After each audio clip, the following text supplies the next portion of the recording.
What I look for when I'm looking at a foam cannon is a few different things, but most importantly, I want a solid tank, not a cheap flimsy one to crack, that could crack. I'm looking at a wide mouth opening because, well, I like to spill things, and trying to put it in a teeny tiny one is a lot harder than this.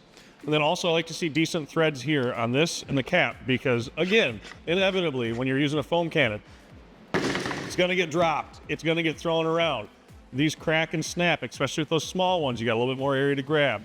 I also like seeing obviously a brass fitting here. Most of them are very similar that way. The adjustments for side to side and a fan to a shooting direction is the same, but these are fairly stiff because what I've seen on older foam cannons is they start to loosen up over time, and I've had it where I'll be using it and they're auto adjusting as they go.